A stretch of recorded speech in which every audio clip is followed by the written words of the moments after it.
Welcome to the study of the Vivekacudamani. We will now be having only one session a month due to some difficulties. So,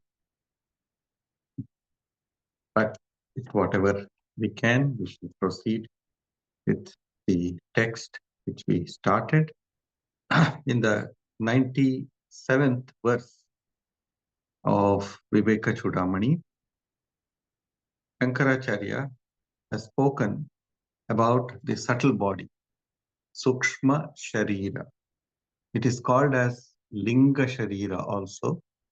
So these two terms are used in Vedanta, Sukshma Sharira and Linga Sharira.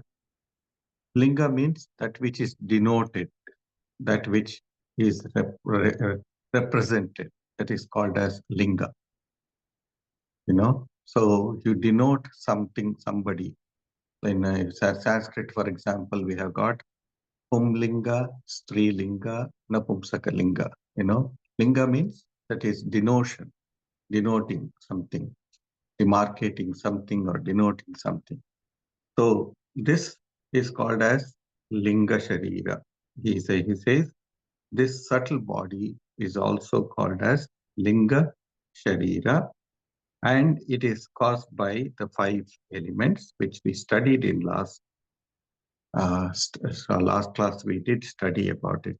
So that what does the subtle body do? It possesses all the latent impressions. It means all our karmic impressions are carried over. So here he says, Savasanam. Vasana means, smell. Vasana means smell in ordinary language. But Vasanam also means impressions. So, Savasanam, it has got all the vasanas. It carries over, like it is like a vehicle which carries over all the impressions. So when we do some work, when we experience something, the work or that experience comes to an end, and we forget most of what we have done. But the action that we have done leaves an impression in us. I also call it as groove. It leaves a groove in us. The deeper the groove is, the difficult it is for us to get rid of it. So that is why some people cannot get rid of their habits, bad habits, because they have had a very deep impression in them, whether in this life or in the past life. And they very, very clearly say, like Duryodhana, who said in the Mahabharata, Janami dharmam nachame pravritti, janami adharmam nachame nivritti. I know what is dharma, but I don't have any inclination to go towards it. I know what is adharma, but I cannot resist myself from following the path of adharma. So this is something which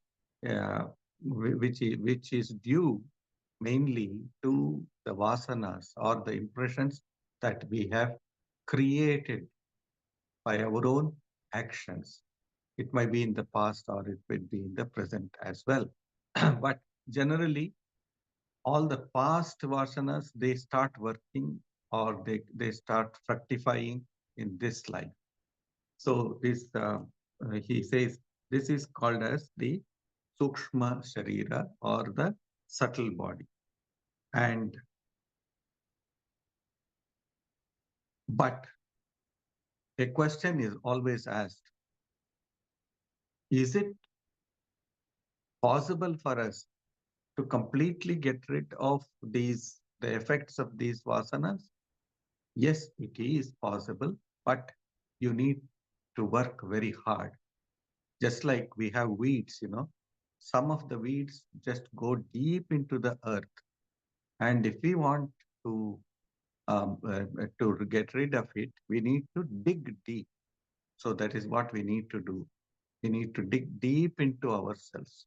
So meditation is one of the processes which can dig deep into our psyche, and which can remove uh, along with the root all the impressions that has been accumulated. So that's what he says. Swapanchi savasanam karma phalanubhavakam swa ajnanataha anadirupa adhiratmanaha. So it is a beginningless superimposition on the soul brought on by its own ignorance. This is a very important word that Shankaracharya uses here. Swa ajnanataha. That means by our own wrong actions. Ajnana can mean ignorance, but ajnana also can mean not using the knowledge that has been given to you, not using the intellect that has been provided to you. So he says here, Swa ajnanataha, by our own actions or by our own ignorance, we cause all of these action.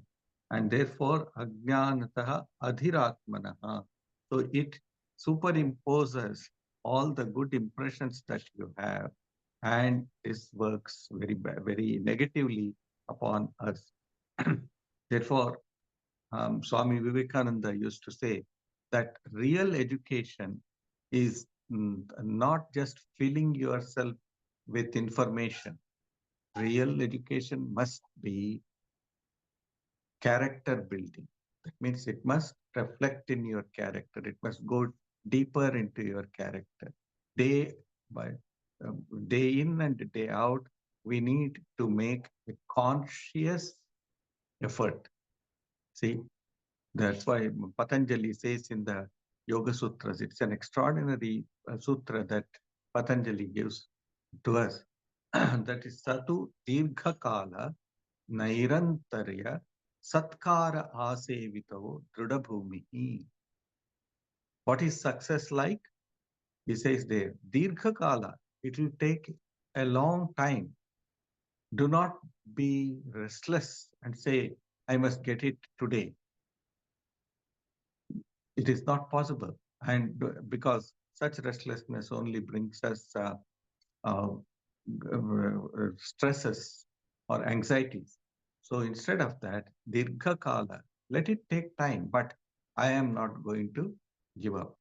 Nairantarya, along with that, there should be Nairantara. Nirantara means incessant, constant.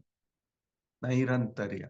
And the third one that Patanjali says is Satkara Asevitaha. Satkara means you should respect it, you should uh, you should serve it. Satkar means serving. You should serve it with great respect. That means the sadhana that you have taken up must be served with great deep respect. Asevitaha. So, Dhrida Bhumi. Then one will be firmly established in the path of success, spiritual success mainly. Of course, it can also apply to material success. if you if you work very hard, patiently, and with respect to towards others and with respect to our own selves, that's a very important thing. We should have respect to our own selves.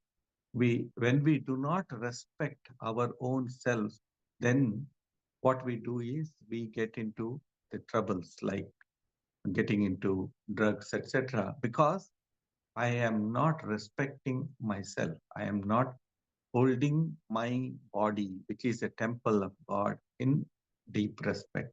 So that's what I just mentioned that here because of uh, the the subject that has come here, that is Sukshma Sharira. This Sukshma Sharira, this subtle body, it carries forth all the impressions. The subtle body is is said to cause the soul to experience the fruits of its past actions. That's what he says. Karma phala anubhavakam. Karma phala anubhavakam. And where did it come from? We have already said it has come from a very long time. Anadi, he says, Anadi, Anadhirupa Adhiratmanaha. That is, this superimposition has come from a very long time, but it has got a santa. That means it has got an end. It has to have an end. We can destroy it. This is a great truth that Vedanta gives to us. No man is an island. It was that famous book. No man is an island.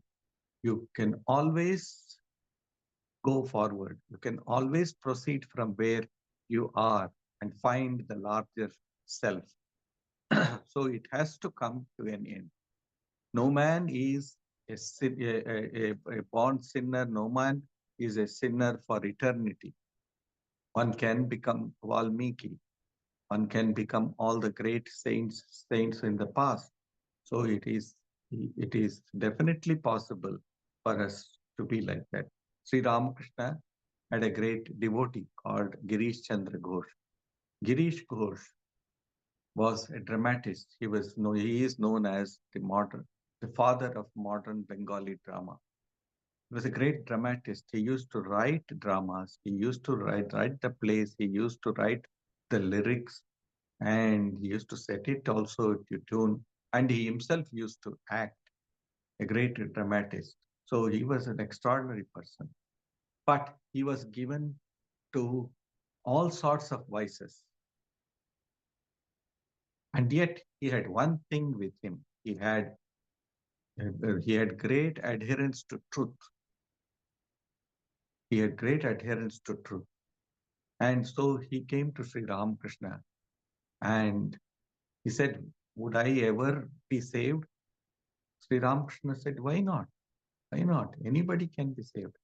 And he became a saintly person. He became a great saintly person to whom people used to go. Even young monks used to go to him for guidance. So such is it is only very in the recent past that such a person was born. So it can always come to an end. There is no doubt. So when this knowledge about the self dawns upon us, then no vasana or no impressions can have a permanent hold upon us. It is only temporary. It will work.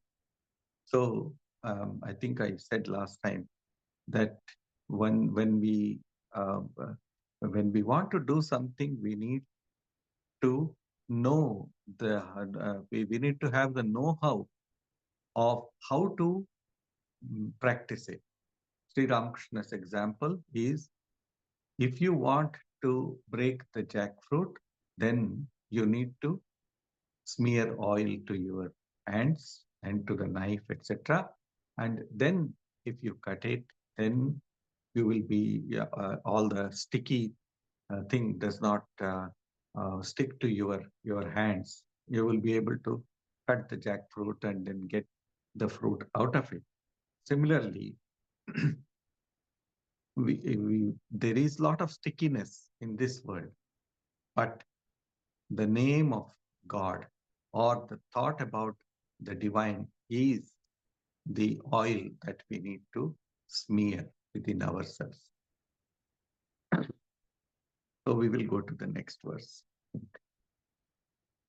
स्वप्नो भवत्यस्य विभक्त्यवस्था स्वमात्रशेषेण विभाति यत्र स्वप्ने तु बुद्धिः स्वयमेव जाग्रत्कालीन नानाविधवासनाभिः कर्त्रादिभावं प्रतिपद्य राजते यत्र स्वयं भाति ह्ययं परात्मा धीमात्रकोपाधिरशेषसाक्षी न लिप्यते तत्कृतकर्मलेशैः यस्मादसङ्गस्तत एव कर्मभिर्न लिप्यते किञ्चिदुपाधिना कृतैः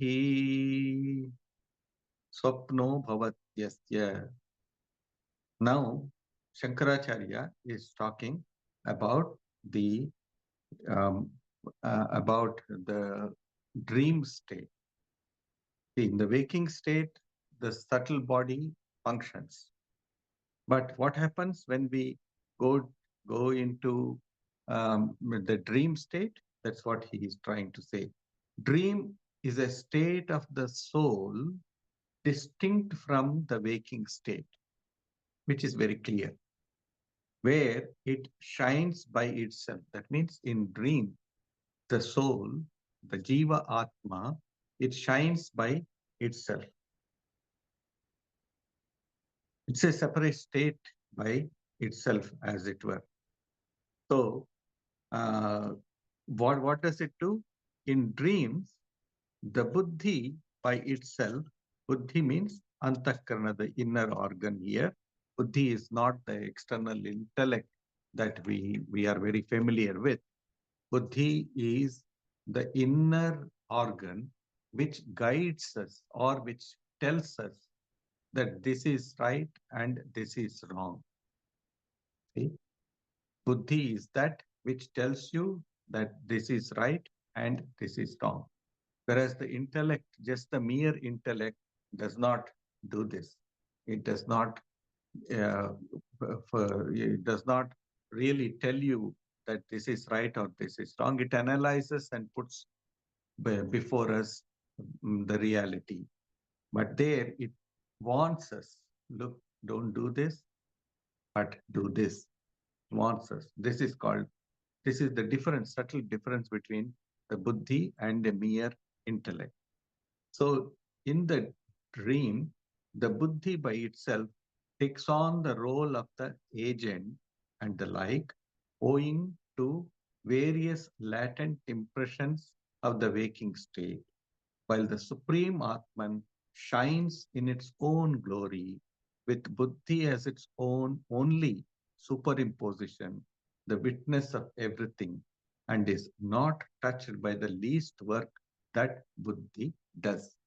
It's a very long sentence.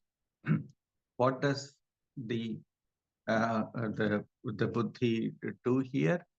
The impressions that that we gather in our waking state, it keeps on getting animated. It keeps on getting fatter and fatter, so to say, the impressions that we do. Because more and more thoughts come to us, and then it becomes larger and larger. What does the buddhi do? It takes the role of the agent, as it were, and it it deciphers what is right and what is wrong.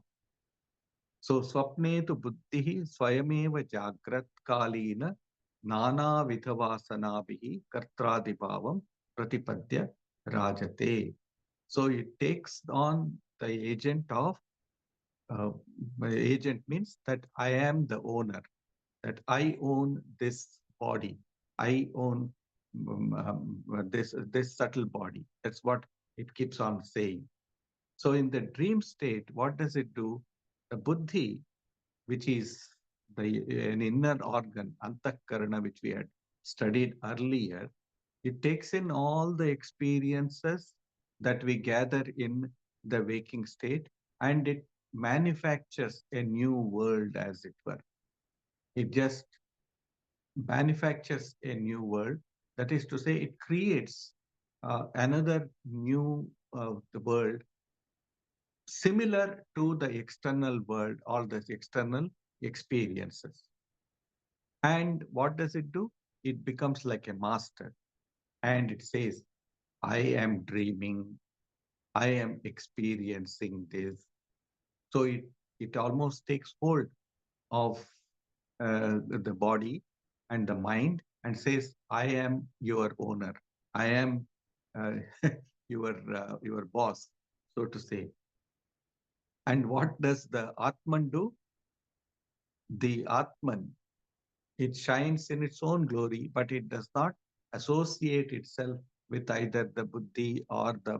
It sees that the buddhi is taking ownership of everything, and it smiles and says, let this rascal do as long as he wants to do, and let me take charge of it when the right time comes. So in the dream state, I think, I mean, being psychologist yourself, you know more about dream studies. than any one of us here.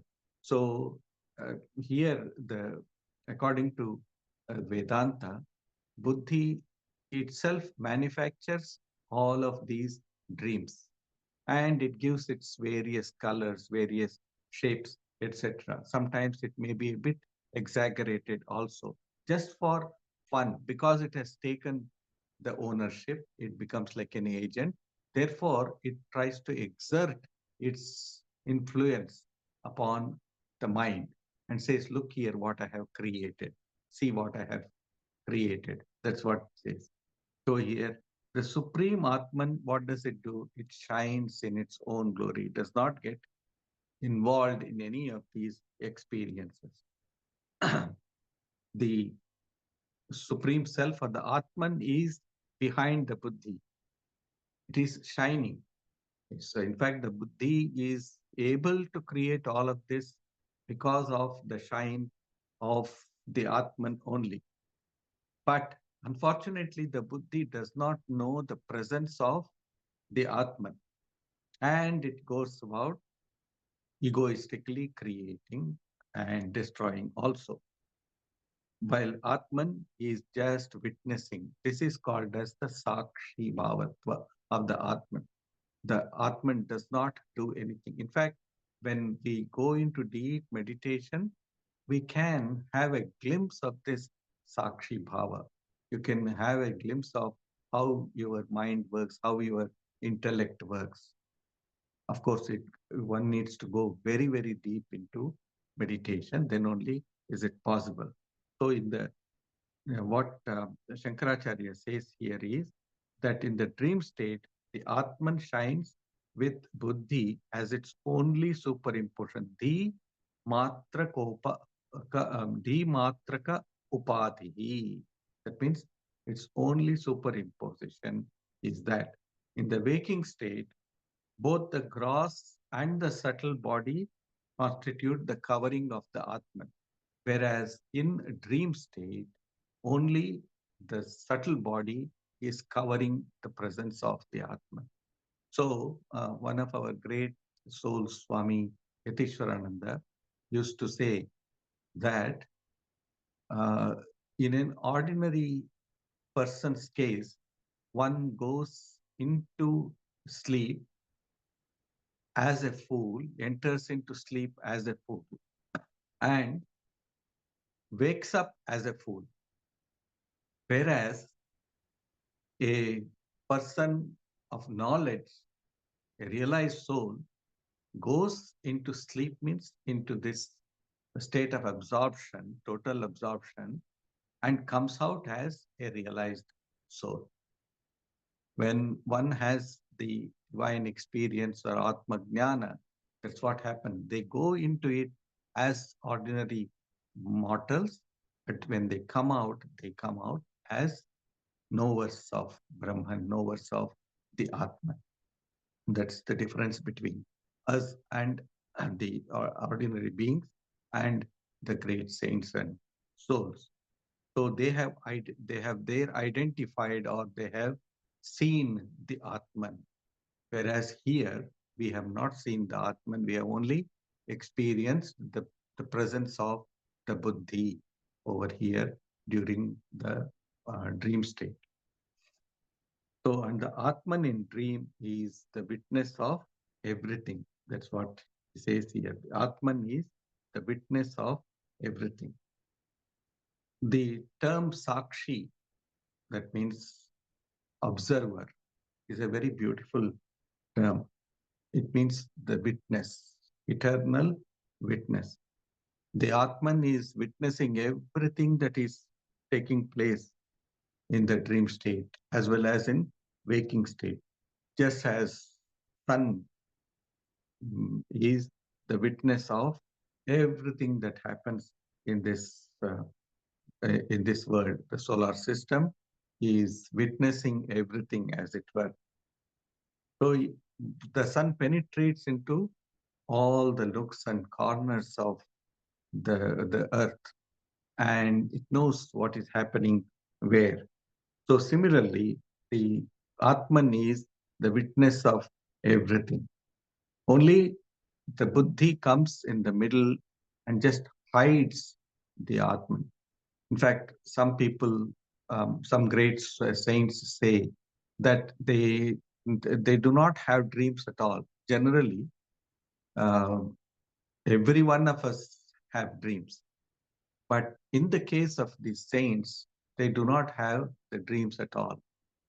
They go to sleep, no doubt, but their sleep is totally undisturbed and they do not have any dreams at all because that uh, that limiting adjunct is completely destroyed in them. The buddhi, limiting adjunct of the buddhi is completely uh, obliterated while in sleep or in rest. So they are then in the presence of the Atman, totally engrossed in the presence of the Atman. In fact, such saints do not need a lot of sleep at all. They just need a couple of hours for the body to rest, but their mind is always in a restive state, a restful state. So um, here, as it is wholly unattached, it is not touched by any work that its superimpositions may perform. So we have to transcend this state of being under the clutches of both the mind and the intellect, or the antakarana, as we had discussed earlier. We have to come out of the clutches of it. How to do it? Just try and let the sun of knowledge get into us deeper and deeper. It will slowly, it will destroy all the darknesses, all the blemishes that are there in our soul, in our jivatman. So he says, Dhimatraka upadi ashesha sakshi na lipyate tat karma krita leshaihi. That is, the impurities of the inner organ do not make the Atman impure. The impurities of the inner organ do not make the Atman impure. Just like the dirt on the earth does not make the sun dirty, for the sun is only a witness. The sun is only a witness. That's all. That's it. So, na lipyate kinchid upadhina kritaihi. And then in the next verse, Shankaracharya talks about the Atman as different from the subtle body. Slowly, one by one, stages by stages, Shankaracharya is leading us towards understanding the concept of the Atman. सर्वव्यापृतिकरणं लिङ्गम् इदं स्यात् चिदात्मनः पुंसः वास्यादिकमिव तत् क्षणस्तेनैवात्मा भवत्यसङ्गोऽयम्. This subtle body is the instrument for all activities of the Atman, who is knowledge absolute, like the adze and other tools of a carpenter. A carpenter has got the tools that he has. You know, adze is one of the old type. They used to use it to uh, cut the wood, etc. So I think nowadays you chisel, just like a chisel. It was like the chisel. So he says, therefore the Atman is perfectly unattached. The Atman is unattached. Atman, the nature of the Atman is that it is pure consciousness. See, Kevala Chinmatra Kevalam. Says Chinmatra Kevalam. That means it is pure consciousness. And every work that we do is done by the subtle body, which we have been carrying. It is the sum total of all the actions or the impressions that in the past, along with the Panchikrita Bhutas or the elements that has gone to make this body. So even when in the waking state, the real doer is the subtle body. See, in the waking state also, the real doer is the subtle body. And the gross body is only an external instrument for the subtle body. It's only an external instrument for the subtle body. That's what he says. This subtle body is the instrument for all activities of the Atman, who is knowledge absolute, like the adze and the other tools of a carpenter. Whether we are in the waking state or whether we are in the dream state, the subtle body is the instrument of the Atman, or is the instrument through which the Atman carries on its actions. Shankara gives the illustration, which we have already said. It is like the tools of a carpenter. So Atman has the subtle body as its tool through which all actions are performed. The carpenter, of course, what does he do? He works with his tools, but he is not attached to him. Of course, some carpenters are. They are quite attached to their tools. If you take his tools, he will become very angry.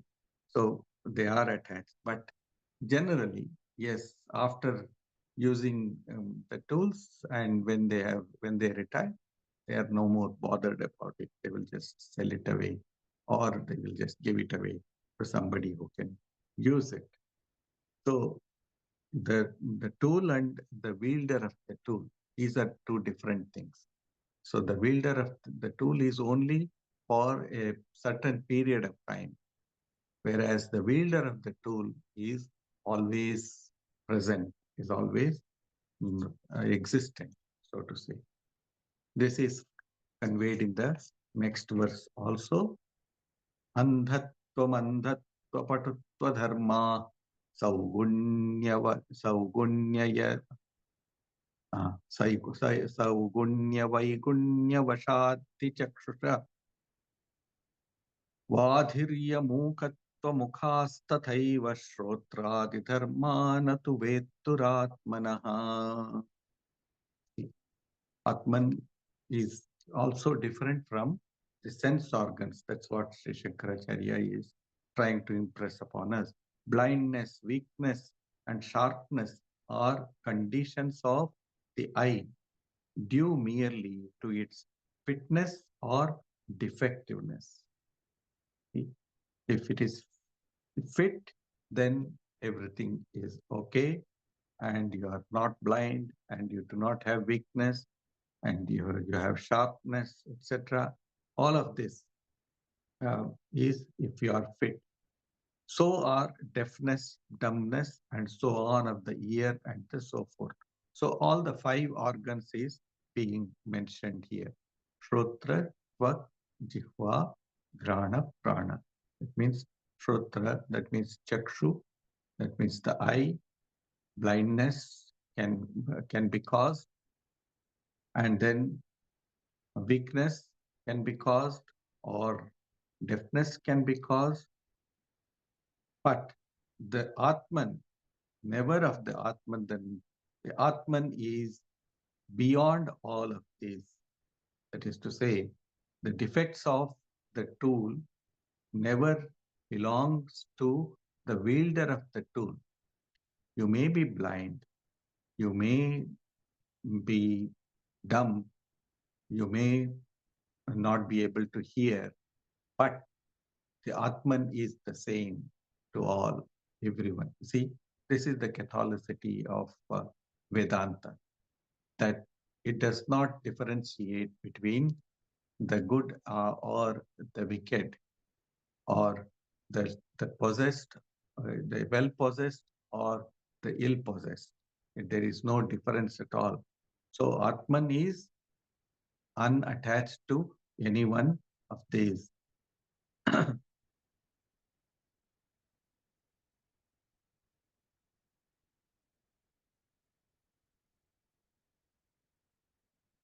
Uchvasa, Nishvasa Vijrumbhana Kshut Prasyandanadyutkramanaadikah kriyaha Pranadikarmani vadanti tajna Pranasya dharma vashana pipase.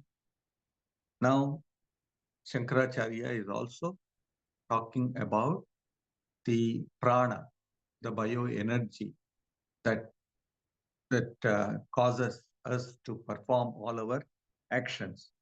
What is it? Uchvasa, Nishvasa. Uchvasa is inhalation, Nishvasa is exhalation, Vijrumbhana, that means yawning, sneezing, secretion, leaving this body, that means going away after the work of the body is done, and the like are called by expert functions of prana and the rest, while hunger and thirst are characteristics of prana proper. See, the bioenergy, that means the prana, it performs various functions. All of these prana, apana, vyana, udana, samana. These are the different actions of the prana within our own selves. They are expressions of the same prana, the one and the same prana, which we have studied in the previous verse also. We have done it, so we will not go deeper into this verse. Next is Atman is different from our ego also, Antahkarana. Antahkaraname chakshuradishu varshmani ahamityabhida abhimanena tishtatyabhasa tejasa. The inner organ, that is the mind, has its seat in the organs such as the eye as well as in the body, identifying with them and endued with a reflection of the Atman, Antahkarana.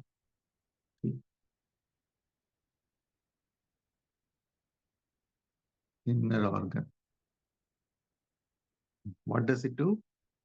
Has its seat in the organs such as the eye as well as in the body, identifying with them and endued with a reflection of the Atman. See, the body, that is the external organs, the pranas, the bioenergy system, and the inner organ, that is the mind. Here, the inner organ means the mind. It moves with the with the feeling I. See, the body also says I. The prana also says I. The buddhi also says I. And then the mind also says I. All of these are saying I. That means they are all identifying themselves with their own selves, with their own selves.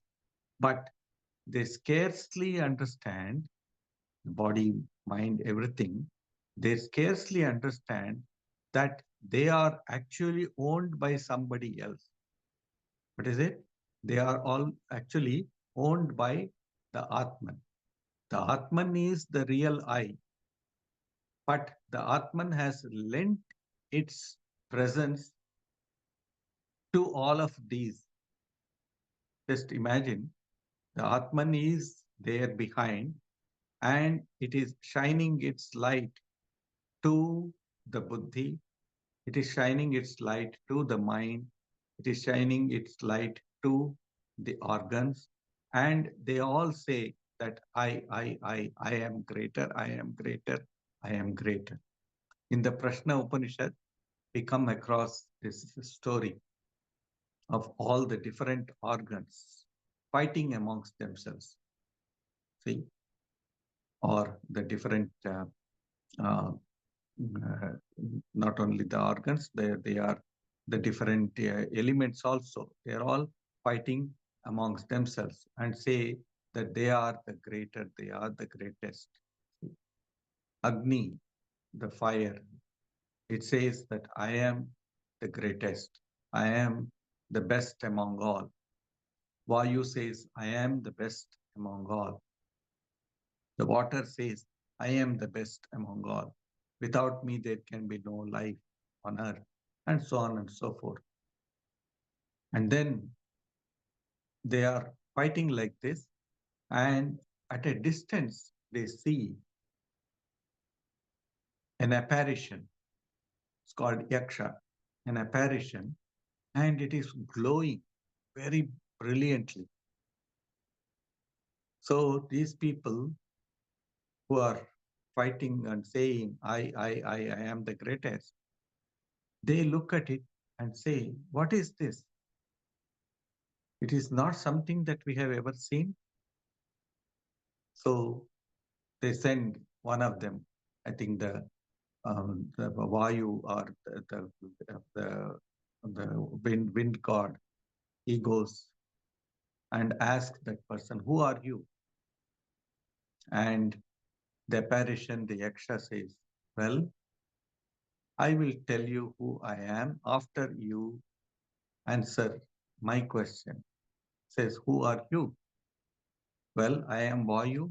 What can you do? Well, I am the greatest of all. And without me, there can be no life at all. How? See, without me, if I stop, then all the beings will breathe. Will stop breathing and everybody will die. Because of my presence, because of the air, everybody is able to sustain. So he said, very well, that is good. So can you do me a favor? What is it? All right, I am placing a blade of grass in front of you. Can you blow this blade of grass away? So Vayu says, oh, you are a fool. You do not know my mind. It doesn't take me even a fraction of a second to blow it away. And he just tries casually to blow it away. It doesn't blow off, just stays where it is. And then he exerts more power. It doesn't blow. He exerts all of his power, yet nothing happens to it. It does not even move. It does not even waver a little. And so he goes away in green disappointment. And he tells the others, I do not know who this is. And then Agni, the fire god, goes over there. And the same questions asked. He said, what can you do? Well, I can burn anything. Without me, there is no life, this earth also, because I give life. So, okay, can you burn this? Oh, that's very easy. No, with all of his might, he could not burn anything at all. And he goes back. Same thing with water. Water also cannot wet it, cannot cannot push it away. So she also comes back, and water also comes back. At last, Indra, who is the god of all of them, he approaches the Yaksha with great humility and says, I do not know. Who are you? Indra. What do you do? Well, I am the guiding principle of all the other deities. Okay, that is good. So, why did you come? Well, I want to know with great humility, I'm asking you this question. I want to know who you are. So, when there was humility, when there was seriousness, then that personality changes. And then the Upanishad says, Uma Haimavati Uma. In that place, there is the manifestation of the Divine Mother. And she smiles at Indra and says, it is my power, my Shakti, which is giving you all the power to move. It is giving you the power to carry out your respective duties. Without my power, you cannot do anything at all. I keep that in your mind. So this is an example of for this, that the Atman is at the is behind every one of us. It is due to the presence of the Atman that everything is functioning. So what should we do is attribute whatever we do, attribute whatever we think, whatever we we enjoy, or we suffer. Everything ultimately goes to the divine, comes from you, and it goes back to you. You are the boss. You are the guide, and you are the enjoyer also.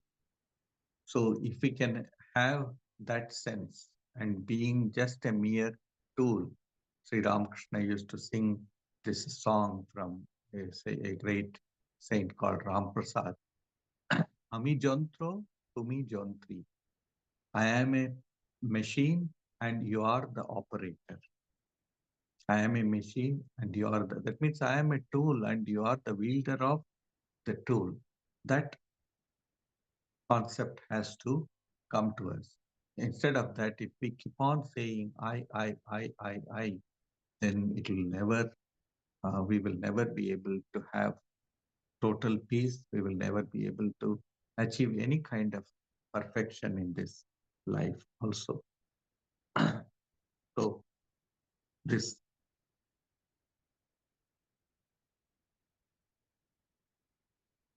we should expand. Swami Vivekananda says in one of his lectures that we should expand this the center.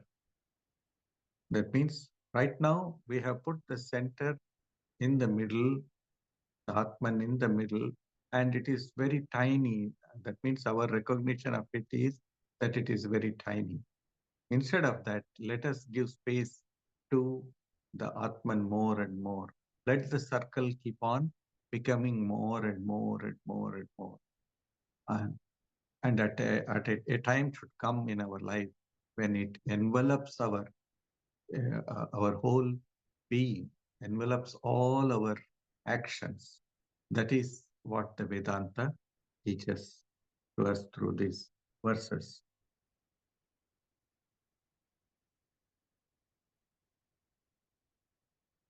Ahamiti abhimanena tishtati abhasa tejasa, and endued with a reflection of the Atman. We will study one more verse before we uh, close. Ahankarassa vigneya karta bhoktabhimanyayam sattvadiguna chavasthatrayamashnute. Know that it is egoism which, identifying itself with the body, becomes the doer or experiencer, and in conjunction with the gunas such as the sattva, assumes the three different states, the three different states of waking, dream, and deep sleep, etc. So we have the three gunas, the three components of Prakriti, Sattva, Rajas, and Tamas. Ahankaraha, know that it is egoism which, identifying itself with the body, becomes the doer or experiencer. See, what this I is doing is it is projecting our it is projecting the experience of our world. It actually is the doer. It actually is the enjoyer of everything. And this, there are, Sri Ramakrishna used to narrate this way. There are two types of armies, that means two types of egos. One is called as Kachami, Kachaham, and the other is called pakka aham. That means the ripe ego, the unripe ego, and the ripe ego. All of us have this unripe ego and the ripe ego. So he says the unripe ego always says that this belongs to me, this I own, this I possess this, and so on and so forth. Just attributes everything to itself, the name, fame, everything it attributes to itself. Whereas the pakka aham, or the ripe ego, it says it is the Lord's, it is the divine's. Everything that has happened or everything that is going to happen is nothing but the divine's. It is He who does everything. I am only a witness to all of this. Or at the best, I am just a tool. I'm just doing it. But ultimately, it all is being done by the divine. So I am the doer, I am the enjoyer, etc. Is is the feeling of the unripe ego. That is the ego which has not identified itself with the Atman or with the self. That is the idea that he says. We we have a greater dimension than what we think of ourselves as. Just um, we cover ourselves with certain qualities, with certain qualifications or qualities, etc., and think that we are that much. But there is something greater than that. We have to identify ourselves with that greater ego. That's what it says. So, in conjunction with the gunas, sattva, rajas, and tamas, what does it do? This small ego or the unripe ego, it um, it interacts with the world. This unripe ego interacts with the world, making use of the sattva, rajas, and tamas. Our experience of the world is due to the three gunas, which has come from Prakriti or Maya. According to Vedanta, it is Maya. Prakriti is a term used by the Sankhya philosophy. Pradhana or Prakriti, these are the terms that the Sankhya philosophy uses, whereas Vedanta generally uses the term of Maya. Maya is Trigunatmika. That means it has got three gunas, sattva, rajas, and tamas. Anything that you take in this world, anything, any object or any person, everything has got these three gunas inherent in it. And the great values that we hold dear in our life comes from the sattvic quality or sattvic energy within us. And all the great actions that have been undertaken, all the great deeds that have been undertaken is due to the rajasic nature. And tamasic nature is, of course, destructive nature, that which encourages a personality in killing and in maiming people and so on and so forth. So all these three are inherent within every being. Or every one of us have all these three qualities. It is only that sometimes the ego gives more importance to sattva, sometimes more to rajas, and sometimes more to tamas. Whereas all the three are essential within our character or within our personality, we need to make sure that we go more towards the sattva and less towards the rajasic and tamasic natures. That is what our scriptures uh, time and again impress upon us and say, be more sattvic, be more sattvic. But one has to even outgrow the sattvic nature. That has to be understood over here. So, what once again, ahankara savigneha karta bhokta abhimanyayam satvadi guna yogena cha avasthatrayam ashnute. So, even the three avasthas, that means Jagrat, Swapna, and Sushupti, that is the waking, the dream, and the deep sleep. In all of that, there is this uh, this little ego is very much there. That or the unripe ego is very much there, and it is as if it is watching over all of these. That's why the Vedanta says that when I wake up from a very restful sleep, I say that I have slept very well. Who is it that was watching all this time? It is this Atman or this unripe ego which has been watching. And it says that I had a good sleep, or I had a bad sleep, or I had a bad dream, and so on and so forth.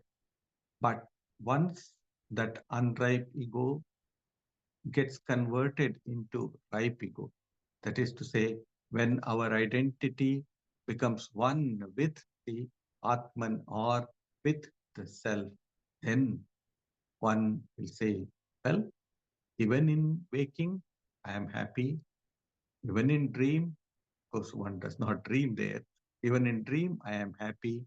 Even in sushupti, that is deep sleep, I am happy. I am the same at in all the three states. No difference in any one of them for the realized soul.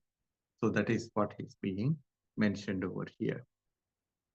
Satvadi guna yogena cha avasthatrayam ashnute. So we are it is this little ego or unripe ego, it is this which is binding us, so to say, to this world.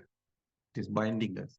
But when this expands itself, when it merges into the superior ego or to the ripe ego, then it becomes one with Atman, one with the divine. That's what the scripture is trying to impress upon us. I think we will stop here for this. Om Shanti Shanti. We have, I think it's 8:30. Already be late for all of you. But if you do have any question, we can sit and discuss a little bit. Do we have anything?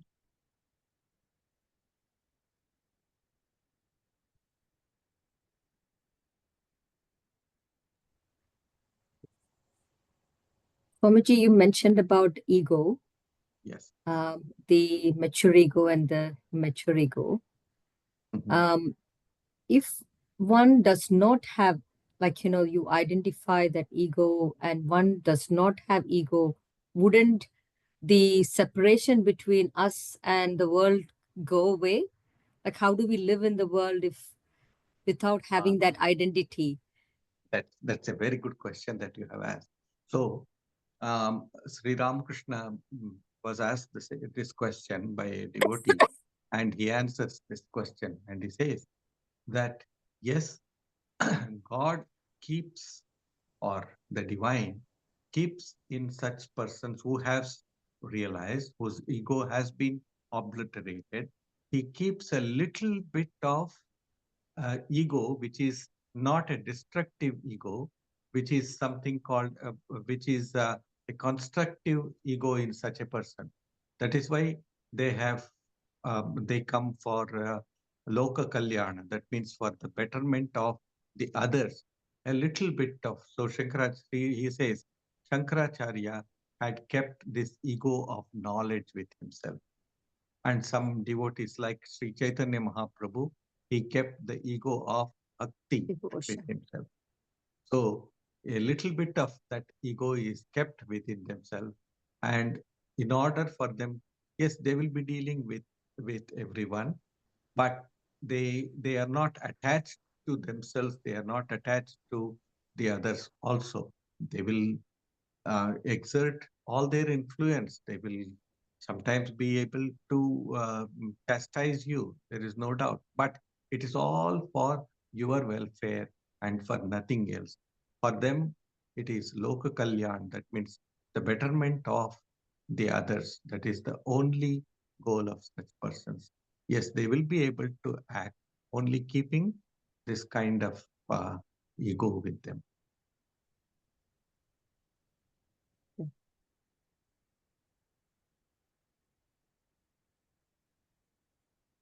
Anything else? Nothing. All right. Thank you. That's it.